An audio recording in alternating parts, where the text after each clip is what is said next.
Hi, this is Bruce Bishop for ChronicleT.com. We're back yet again with Tim Alcorn from AM 930 WEOL. How you doing, Tim? I'm doing well. It's great to be here at Smitty's, although we are in a new location as far as our Smitty's shoot is concerned. Now, for the past several weeks, we've been at the exact same table, in the exact same chairs. What happens when we show up today, Bruce? People are eating. Yeah, someone's in our table and chair. The nerve of them. I feel like, was it Goldilocks? Right. You know what we should do is we should have names on our chairs like the one that you happen to be sitting in. Yes. Now, for those who have never been to Smitty's, and this is not a political show, we take no stances, we take no positions, but Smitty's is very famous for the fact that several years ago, President Barack Obama came here for lunch, and there's pictures in Smitty's and so forth, and they actually have his chair gold-plated. And so what does Bruce tell me to do today? He tells me to sit in the president's chair. I'm not in the Oval Office. I'm not in the West Wing. But I'm in the chair, Bruce. You got the president's chair, and that's all that matters, which is going to make this video so much better than all the rest. Oh, yeah. This will be a real keeper. This is the one you want. This is the one you want to watch. Alcorn sitting in Obama's chair. That's right. It's the only time I want to sit in that chair, by the way. That's right. That's probably best. Trust me. The president's chair, I mean, not this one particularly. You're just going downhill fast. We should probably just get going. Let's talk high school football. Let's talk about something that won't get you in trouble. High school football last week. Some important games. Why don't you just kind of catch us up? There were some important games for Lorain High. They had a big game on the road over at Maple Heights. They got a phenomenal performance from their running back, Carlos Chavis. Did an outstanding job, scored 3 touchdowns, and their defense played very, very well. They held a Maple Heights offense that had been putting up big yardage throughout the year to under 200 yards in that game. So a big win for Lorain High, and that sets up a monumental game for the Titans this Friday. They'll be home to Bedford. We'll talk about that game a little bit later on. But, boy, Dave McFarland has that team playing very, very well. They've won 6 in a row. They're now 6-2 on the year, so hats off to the Titans. Boy, another big game last Friday night, Bruce, the fact that Avon Lake went over to Olmsted Falls, and the Bulldogs, if you recall, 2 weeks ago, they lost in the final minute to Midview. Midview kind of kept them out of the end zone on a goal line stand in the final couple of minutes. Boy, the identical scenario last Friday night. Once again, Olmsted Falls has the ball in the final minute of play. This time they're able to score, and then they go for 2. They go for 2 against Avon Lake and convert the 2-point conversion.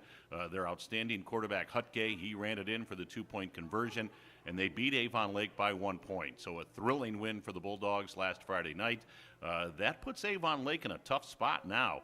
That's a tough loss for them, and they play Midview this Friday night. We've got that game on WEOL or on WEOL.com, depending upon if the Indians are playing on Friday night. But that's a real difficult setback for the Shoremen. We'll see if they can bounce back. And, hey, hats off to 2 teams that won last Friday night, and in doing so, clinched their playoff spot.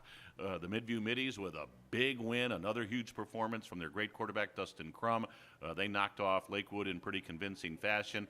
So Midview has now guaranteed themselves a playoff berth in Week 11, and so have the Avon Eagles. Boy, Avon just keeps putting together great wins after great wins. They went over to Amherst last Friday night and beat a pretty competitive Amherst Comet squad. The score wasn't indicative of really how well Amherst played and how well they battled this Avon team, but a great job by Mike Elder and his Avon Eagle football team. They are now 8-0 on the year. They've clinched a playoff berth. And, of course, the interesting thing with Avon and Midview both in the playoffs, they are in the same division. They are in the same region. There could be an Avon-Midview rematch a few weeks down the line. But, hey, we know we got Avon and Midview in, so that's a good thing. Yeah, okay, since we're talking about people clinching spots, we're definitely in that time of year. Let's talk about some bubble teams and just kind of give us a little look at how the playoff pictures go with points and everything. Okay, that's a great question.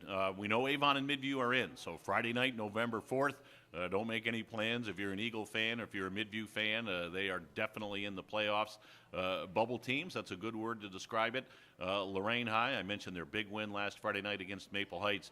Their game Friday against Bedford is huge. Boy, it would be so awesome to see a mammoth crowd over at George Daniel Field supporting that Lorain team that has played so well as of late. But they're taking on a Bedford team that's 7-1. So a win for Lorain, I would think, would guarantee them a playoff spot in Division I. So they certainly are on the bubble. A team that right now, if the playoffs were to start today, would be the Columbia Raiders. They haven't clinched a spot like Midview and Avon, but they certainly would be one of those bubble teams as well. Firelands got upended last week. In fact, they got pummeled pretty good by Buckeye. Firelands, I think they're on the bubble. They would need some help as far as other teams winning for them, aside from winning themselves. So they would be a team that would be, kind of on that bubble. That's a great term to use. So the final 2 weeks, no doubt about it, starting this Friday night with Week 9 and then next week for Week 10, it's going to be very interesting. And one quick thing, too, we'll look ahead just a little bit before we get into what's coming up. It sounds like we're going to be here for an extra week at least, huh? Yes, Steph and everybody here at Smitty's, they love these videos so much. We give them the big plugs. They want us back. So we will be here for the Week 11 playoff edition of our video preview. I have to get that in on my calendar so I make sure I'm here. I'll be sure to remind you. I'm sure you will. I'll be very sure to remind you. Tim would be the responsible one in this duo. Okay, so let's talk about where you're going to be this coming week. Well, we've got 3 terrific games right here on WEOL and WEOL.com, which is, of course, where we may be streaming all 3 if the Indians are playing a Game 6 against Toronto. So our radio game scheduled right now to be on the radio. Another huge game for the Midview Middies. They're home to Avon Lake. We mentioned Avon Lake with that tough loss last Friday night against Olmsted Falls. So the Shoremen go to Midview to take on the Middies. Dave DeLugas is going to have to try to figure out a way to slow down Dustin Crum and slow down that Midview offense. But the Avon Lake offense, quarterback Mark Pappas, he's been able to do some great things with the Shoreman offense. This could be a game that would go up and down the field over at Midview. Again, we mentioned Lorain High. Huge game Friday night at home at George Daniel Field. They'll be taking on Bedford. That'll be on WEOL.com, Stream 2. So that's our Stream 2 game on WEOL.com on Friday night. And then Stream 3, our Medina County matchup game, actually features a Lorain County team along with the Medina County team. Keystone at Buckeye. Boy, Keystone got stung last Friday night. That was a tough loss for them, as you have to give credit to the Wellington Dukes. They pulled the upset to go to 4-4 on the year.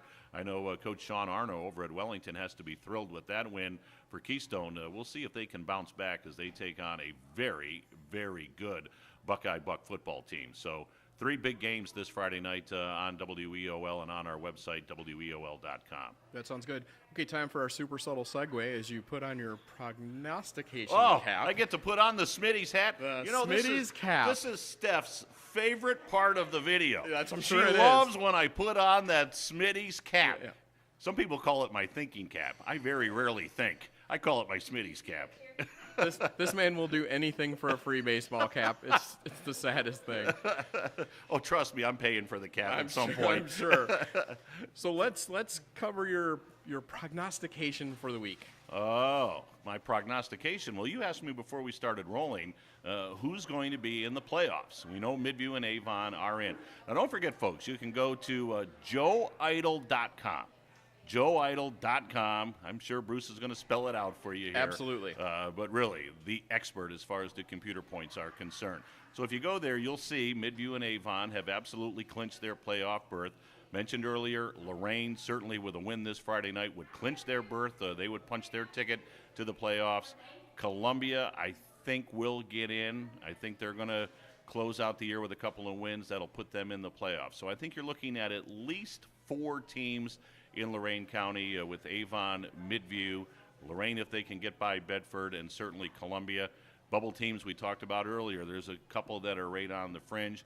And then just outside of Lorain County, but certainly within distance of who we cover on WEOL, and of course the Chronicle Telegram, Olmsted Falls could get in, perhaps even Westlake. We'll see how that plays out. So that's the fun of the final 2 weeks. Let's see what happens here. So big games for Week 9, and then that sets up some monumental contests going into Week 10. That sounds good. Okay, 2 things as we wrap this up for the week.